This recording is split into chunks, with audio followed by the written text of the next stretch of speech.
హైదరాబాద్ పాత బస్తీలో నగర సిపి విసి సజ్జనార్ ఆదేశాల మేరకు పోలీసులు కాటన్ సెర్చ్ నిర్వహించారు. చిత్రనాక ఏసీపీ చంద్రశేఖర్, సంతోష్ నగర్ ఏసీపీ సుఖ్దేవ్ సింగ్ ఠాకూర్ పర్యవేక్షణలో 160 మంది పోలీస్ సిబ్బంది సోదాలు చేపట్టారు. సోదాల్లో భాగంగా ఒక బెల్ట్ షాప్ పై దాడి చేసి 14 లీటర్ల మద్యం, 2 గ్యాస్ సిలిండర్లు స్వాధీనం చేసుకోవడంతో పాటు సరైన పత్రాలు లేని 25 బైకులు సీజ్ చేశారు.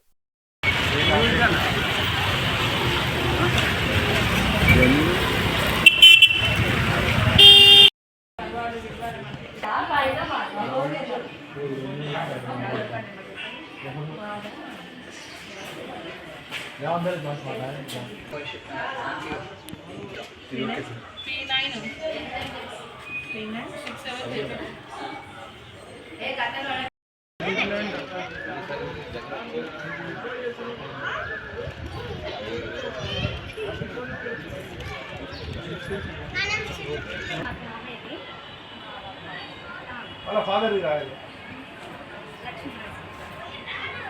లక్ష్మి మాట్లాడుతున్నారు.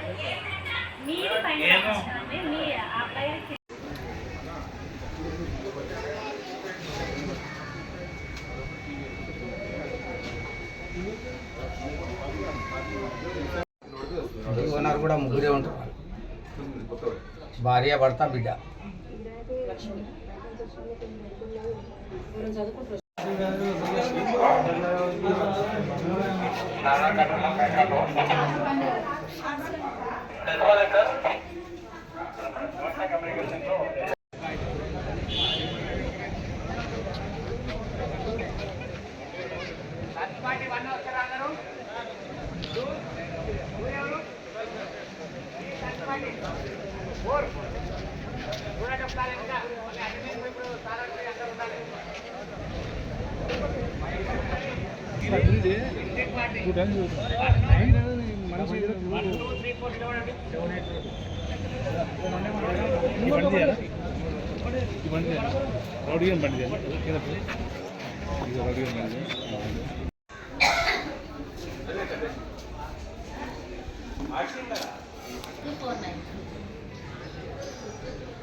ఈరోజు సాయంత్రం హైదరాబాద్ నగర కమిషనర్ గారి ఆదేశానుసారం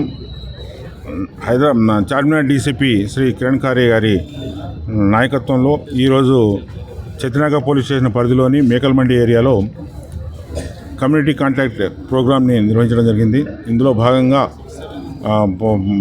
సుమారు 160 మంది పోలీస్ సిబ్బంది ఈ ప్రాంతంలో వివిధ వ్యక్తులను తనిఖీ చేస్తూ, తర్వాత నివాస గృహాల్లో నివసిస్తున్నటువంటి వ్యక్తుల యొక్క వివరాలు సేకరిస్తూ, డాక్యుమెంట్ లేనటువంటి ఒక 25 టూ వీలర్స్ సంబంధించినవి, తర్వాత 2 సరైన పత్రాలు లేని 2 గ్యాస్ సిలిండర్లను, తర్వాత 14 లీటర్ల లిక్కర్ను ఆధీనంలో తీసుకోవడం జరిగింది. దీనికి సంబంధించి కేసులు నమోదు చేసి వారిపై తగు చర్య తీసుకోవడం జరుగుతుంది.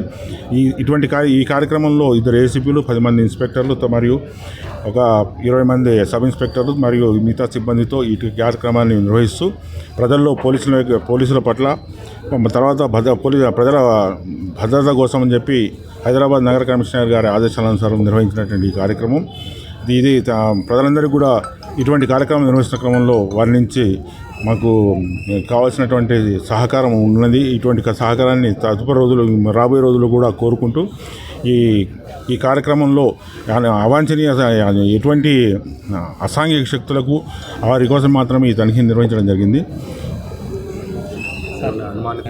రౌడీ షీటర్లు మరియు అసాంఘిక శక్తులు ఎవరు ఉన్నాయో అటువంటి వారిపై చర్య తీసుకోవడానికి గాను, తర్వాత ప్రజల్లో భద్రతా భావాన్ని నెలకొల్పడానికి ఈ కార్యక్రమం నిర్వహించడం జరిగింది.